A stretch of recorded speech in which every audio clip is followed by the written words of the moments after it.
NCERT Bangla পাঠ বায়ু সুতপা চ্যানেলে সকল বন্ধুদের স্বাগতম। সিবিএসসি বোর্ডের ক্লাস 9-এর সিলেবাস থেকে আমরা পাঠ করে চলেছি সহায়ক পাঠ, যার নাম আম আটির ভেপু। আজকের পাঠ্য পরিচ্ছেদ 14, পাঠ্য নাম রাজপুত্র অজয়। তাহলে শুরু করছি আজকের পাঠ। যাত্রা আরম্ভ হয়। জগৎ নাই, কেউ নাই, শুধু অপু আছে আর নীলমণি হাজরার যাত্রার দল আছে সামনে। পালা দ্রুত অগ্রসর হইতে থাকে। কী সব সাজ, কী সব চেহারা! হঠাৎ পিছন হইতে কে বলে, খোকা, বেশ দেখতে পাচ্ছ তো? তাহার বাবা কখন আসিয়া আসরে বসিয়াছে অপু জানিতে পারে নাই। বাবার দিকে ফিরিয়া বলে, বাবা, দিদি এসেছে চিকের মধ্যে বুঝি? মন্ত্রীর গুপ্ত ষড়যন্ত্রে যখন রাজা রাজ্যচ্যুত হইয়া স্ত্রী পুত্র লইয়া বনে চলিতেছেন, তখন কাঁদুনের স্বরে বেহালার সঙ্গত হয়।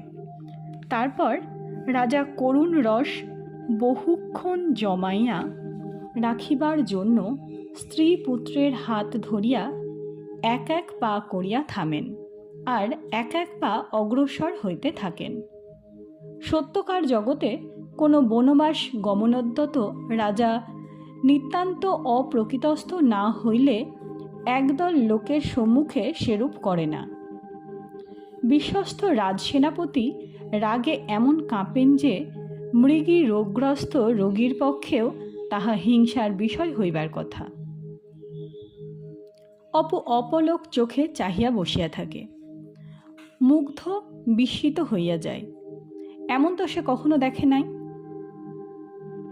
তারপর কোথায় চলিয়া গিয়েছেন রাজা, কোথায় গিয়াছেন রানী। ঘন নিবিড় বনে শুধু রাজপুত্র অজয় ও রাজকুমারী ইন্দুলেখা ভাই বোনে ঘুরিয়া বেড়ায়।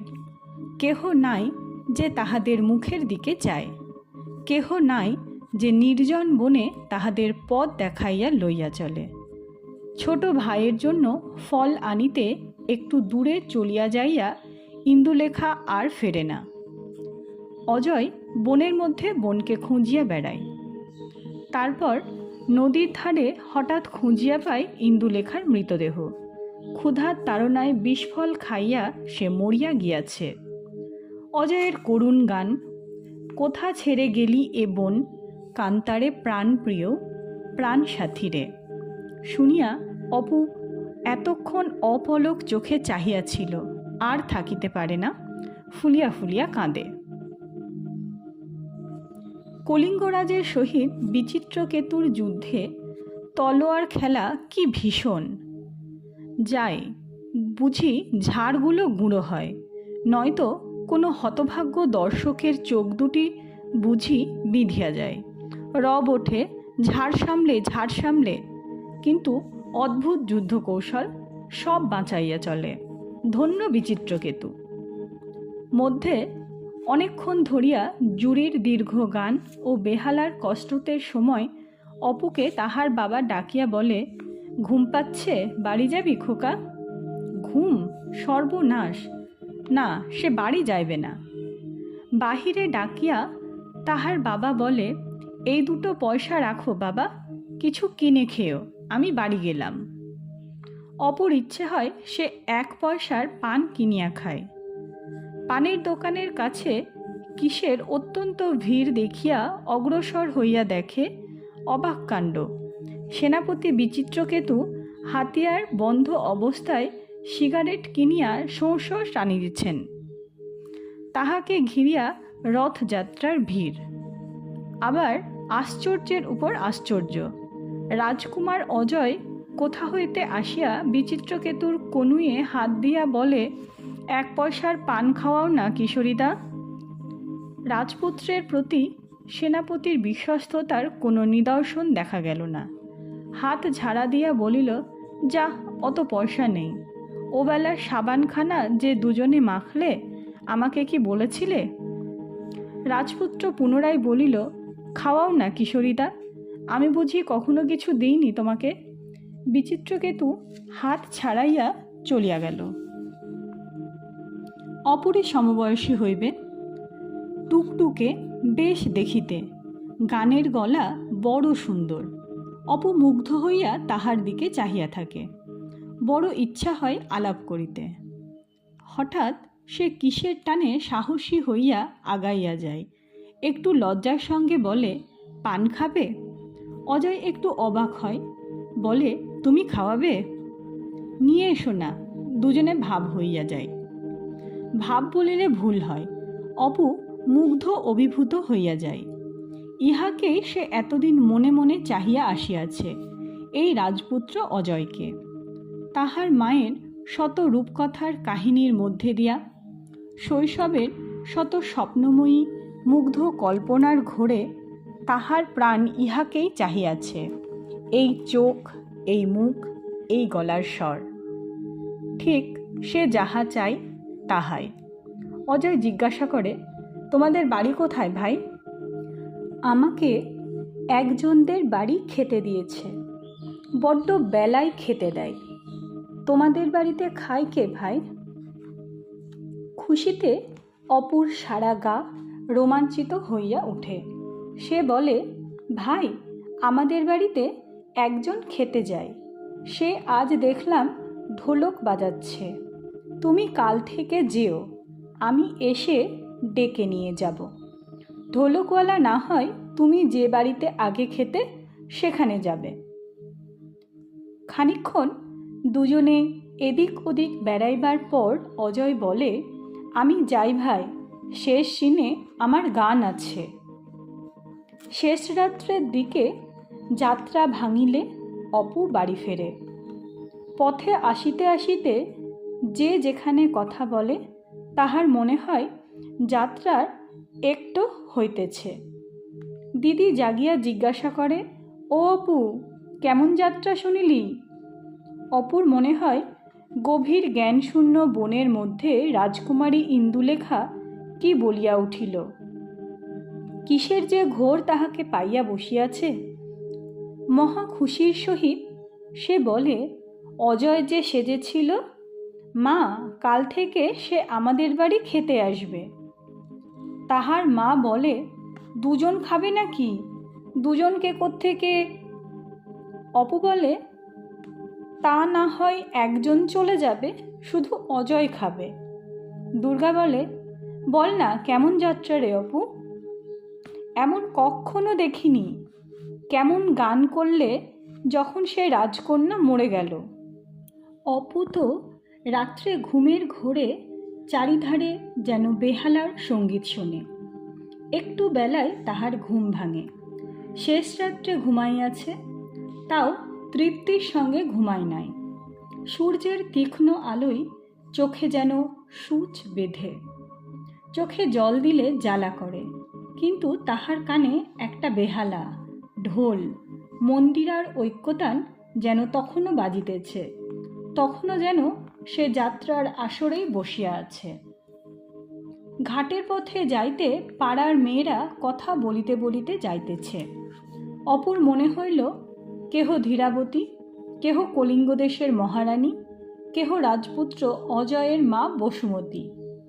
দিদির প্রতি কথায় হাত পা নাড়ার ভঙ্গিতে রাজকন্যা ইন্দুলেখা যেন মাখানো। কাল যে ইন্দুলেখা সাজিয়াছিল তাহাকে মন্দ মানায় নাই বটে, কিন্তু তাহার মনে মনে রাজকন্যা ইন্দুলেখার যে প্রতিমা গড়িয়া উঠিয়াছে তাহা তাহার দিদিকে লইয়া। ওই রকম রং, অমনি বড় বড় চোখ, অমন সুন্দর চুল। দুপুরবেলা খাইবার জন্য অপু গিয়া অজয়কে ডাকিয়া আনিল। তাহার মা দুইজনকে এক জায়গায় খাইতে দিয়া অজয়ের পরিচয় লইতে বসিল। সে ব্রাহ্মণের ছেলে, তাহার কেহ নাই। এক মাসই তাহাকে মানুষ করিয়াছিল, সেও মরিয়া গিয়াছে। আজ বছরখানেক যাত্রার দলে কাজ করিতেছে। সর্বজয়ার ছেলেটির উপর খুব স্নেহ হইল। বারবার জিজ্ঞাসা করিয়া তাহাকে খাওয়াইল।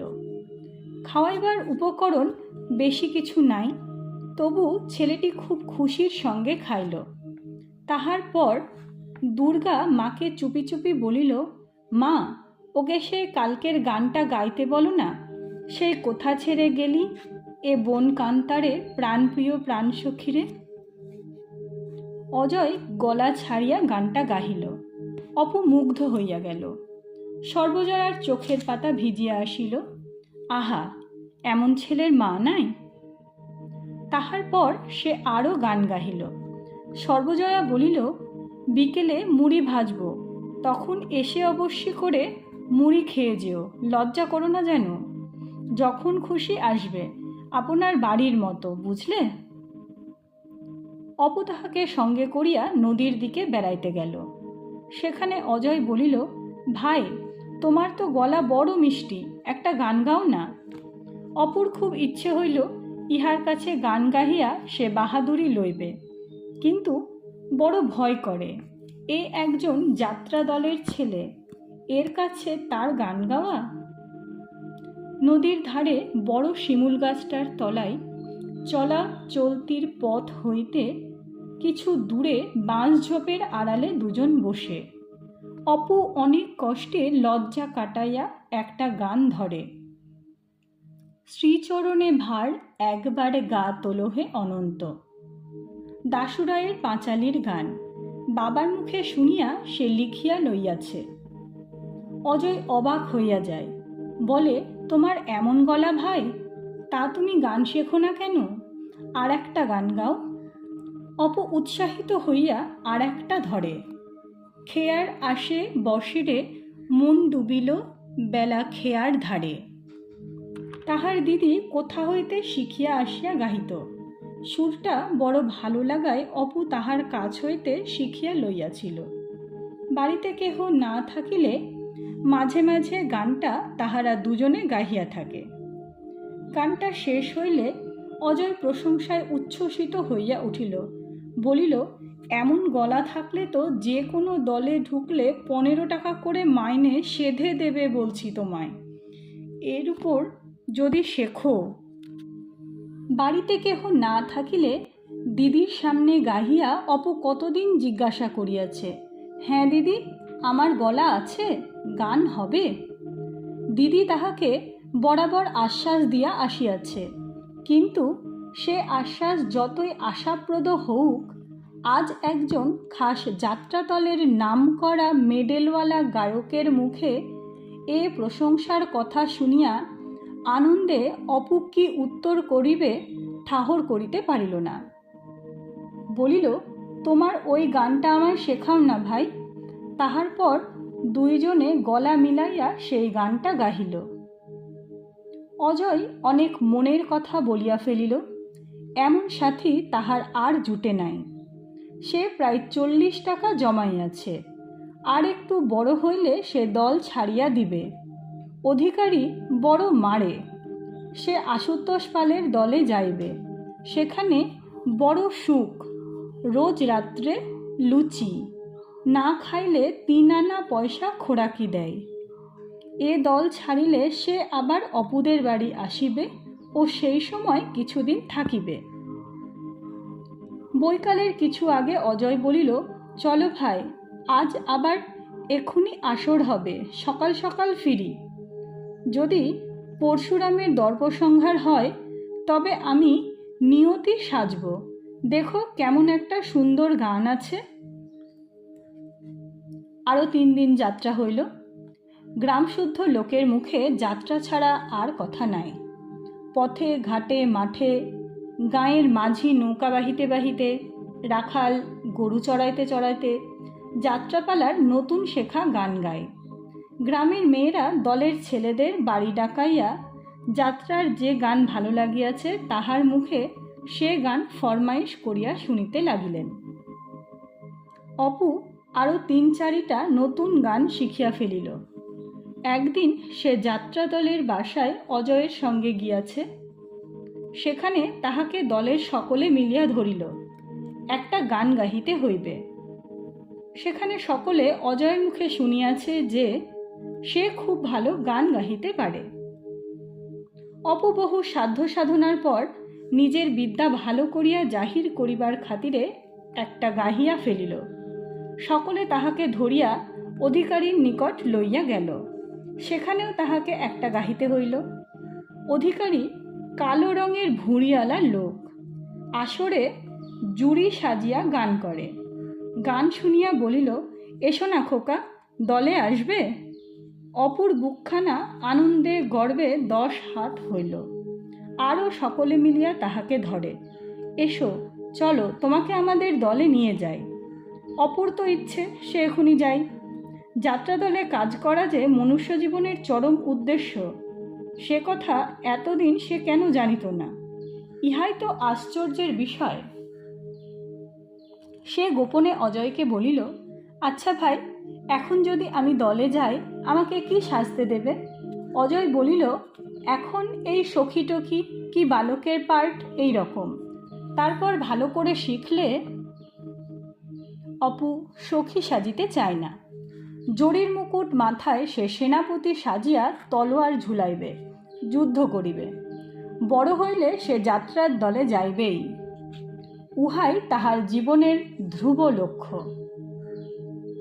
দিন 5 পরে যাত্রা দলের গাওনা শেষ হইয়া গেলে তাহারা রওনা হইল। অজয় বাড়ির ছেলের মতো যখন তখন আসিত যাইত। এই কয়দিন সে অপুরেরই আর এক ভাই হইয়া পড়িয়াছিল। অপুরি বয়সী ছোট ছেলে, সংসারে কেহ নাই শুনিয়া সর্বজয়া তাহাকে এ কদিন অপুর মতো যত্ন করিয়াছে। দুর্গাও তাহাকে আপন ভাইয়ের চোখে দেখিয়াছে। তাহার কাছে গান শিখিয়া লইয়াছে, কত গল্প শুনাইয়াছে, তাহার পিসিমার কথা বলিয়াছে। 3 জনে মিলিয়া উঠানে বড় ঘর আঁকিয়া গঙ্গা যমুনা খেলিয়াছে। খাইবার সময় জোর করিয়া বেশি খাইতে বাধ্য করিয়াছে। যাত্রা দলে থাকে, কোথায় শয়, কি খায়, কে কোথায় দেখে, তাহা বলিবার কেহ নাই। যাইবার সময় সে হঠাৎ পুঁটুলি খুলিয়া কষ্টে সঞ্চিত 5টি টাকা বাহির করিয়া সর্বজয়ার হাতে দিতে গেল। একটু লজ্জার সুরে বলিল, এই 5টা টাকা দিয়ে দিদির বিয়ের সময় একখানা ভালো কাপড়। সর্বজয়া বলিল, না বাবা না, তুমি মুখে বললে এই খুব হলো, টাকা দিতে হবে না। তোমার এখন টাকার কত দরকার, বিয়ে থাওয়া করে সংসারী হতে হবে। তবু সে কিছুতেই ছাড়ে না। অনেক বুঝাইয়া তবে তাহাকে নিরস্ত করিতে হইল। সকলে বাড়ির দরজার সামনে খানিকটা পথ তাহাকে আগাইয়া দিতে আসিল। যাইবার সময় সে বারবার বলিয়া গেল, দিদির বিয়ের সময় অবশ্য করিয়া যেন তাহাকে পত্র দেওয়া হয়। গাবতলার ছায়ায় তাহার সুকুমার বালক মূর্তি ভাট শেওড়া ঝোপের আড়ালে অদৃশ্য হইয়া গেলে হঠাৎ সর্বজয়ার মনে হইল, বড্ড ছেলে মানুষ, আহা, এই বয়সে বেরিয়েছে নিজের রোজগার নিজে করতে। অপুর আমার যদি, উফ মাগো। এতক্ষণ আপনারা শুনছিলেন পরিচ্ছেদ 14, রাজপুত্র অজয়। আগের পরিচ্ছেদ অর্থাৎ 13 নম্বর পরিচ্ছেদ, হলুদ বনে বনে। এই পাঠের লিঙ্ক ডেসক্রিপশন বক্সে দেওয়া রইল। সকলকে সাথে থাকার অনুরোধ রইল। সকলে ভালো থাকবেন। নমস্কার।